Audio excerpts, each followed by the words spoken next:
Selamat malam saudara yang dikasihi Tuhan. Kembali renungan malam hadir bersama Anda. Topik kita malam ini adalah bukan karena terpaksa, dari Pendeta Dr. Erastus Sabdono bersama saya, Yohana Ibrahim. Saudara, kalau kita sungguh-sungguh mau menunjukkan cinta kita kepada Tuhan, maka secara bertahap kita akan makin menghayati kehadiran Tuhan dan dapat merasakan adanya kehausan dalam jiwa. Misalnya, seseorang yang tadinya kalau pagi tidak berdoa dan merasa biasa-biasa saja, tetapi sekarang dia mulai merasakan ada yang hilang. Yang tadinya tidak kebaktian 1 bulan dan merasa tidak masalah, tetapi sekarang 1 minggu lewat, dia merasa kehilangan.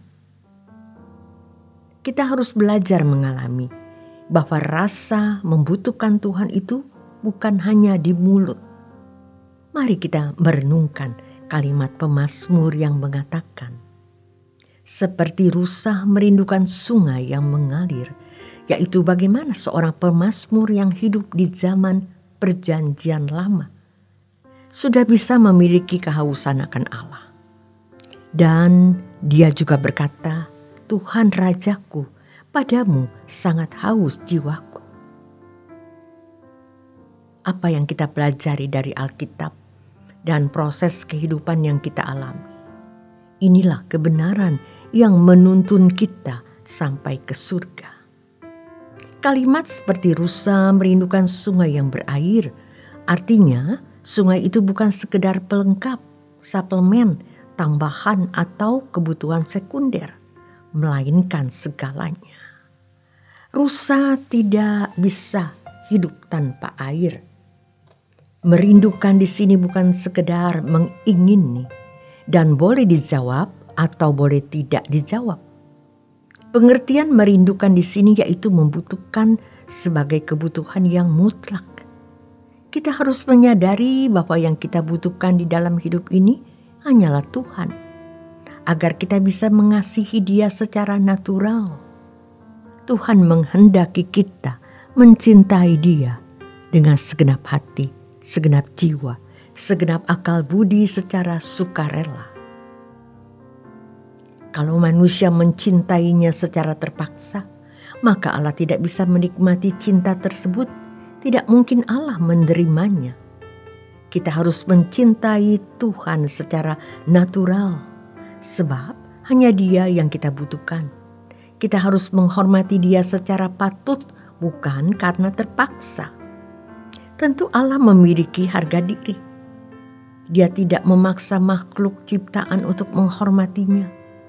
Kalau kita takut akan Dia, kita takut karena kita mengasihi dan menghormatinya. Seperti seorang anak yang takut kepada orang tuanya, dia merasa segan karena menghormati dan mengasihi.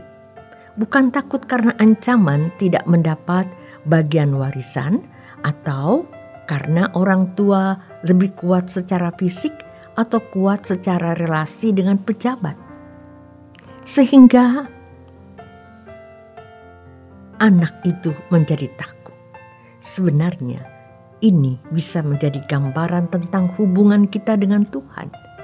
Kalau seorang anak sejak kecil bisa menghayati hubungan orang tua dan anak secara proporsional, yaitu bagaimana anak bisa menghayati bahwa yang paling dibutuhkan olehnya adalah ibu dan bapaknya dan tidak bisa tergantikan dengan apapun dan siapapun, maka hubungan kita dengan Tuhan pun seharusnya demikian.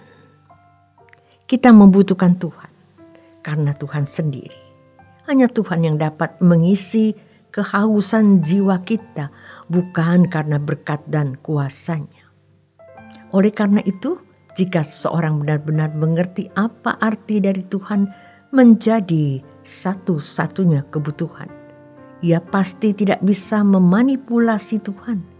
Tuhan tidak perlu dimanipulasi, sebab Dia sendiri yang kita butuhkan, bukan apa yang dapat Dia berikan kepada kita. Hanyalah Dia sendiri, pribadinya, tetapi sebagian besar manusia memiliki jiwa yang rusak sehingga belum mengerti maksud dari Tuhan, satu-satunya kebutuhan. Itu semua disebabkan karena kita memiliki konstruksi, sirkuit cara berpikir yang sudah rusak. Kita telah kecanduan atau kecanduan oleh perkara-perkara dunia. Kita melihat banyak orang Kristen yang memanfaatkan Tuhan, memanfaatkan kuasanya, meminjam tangannya yang perkasa untuk meraih apa yang dia pikir bisa melengkapi hidup, memuaskan dan membahagiakan dirinya. Dengan sikap seperti itu, tanpa kita sadari, kita berkhianat kepada Tuhan. Artinya, kita menyakiti hatinya. Tetapi karena kita dianggap belum matang atau belum dewasa, Tuhan bisa mengerti. Dan Tuhan masih bertoleransi kepada kita. Namun demikian, kita tidak boleh terus-menerus dalam keadaan kekanak-kanakan yang naif, picik, dan bodoh. Kita harus bertumbuh serius, kita harus bertumbuh terus, dan proses pendewasaan sampai kita mencapai kesadaran bahwa hanya Tuhan yang kita butuhkan dalam hidup. Kalau seorang anak mengerti bagaimana perasaan membutuhkan orang tua, yaitu bagaimana dia dibesarkan orang tua, hidupnya tergantung kepada orang tua, maka dia menjadi anak yang baik. Tentunya dalam lingkungan yang baik juga. Kemudian dia menjadi takut akan orang tua karena mengasihi dan menghormati orang tua dengan benar dan tulus. Sementara kita diajak mengenal lingkungan kerajaan surga, mengenal Allah yang baik, mengenal Tuhan Yesus Kristus yang mati di kayu salib untuk kita. Selanjutnya kita belajar menghayati bagaimana dari waktu ke waktu Allah memelihara hidup kita. Kita mampu mengerti betapa baiknya Tuhan yang menyediakan surga kekal untuk kita. Maka kita harus teduh dalam mendengar kebenaran. Karena firman Tuhan itu akan menguduskan kita. Ketika kita sampai pada titik hanya Tuhan yang kubutuhkan, kita baru bisa mengerti mengapa Paulus berkata, asal ada makanan, pakaian cukup. Kita harus berusaha membenahi diri.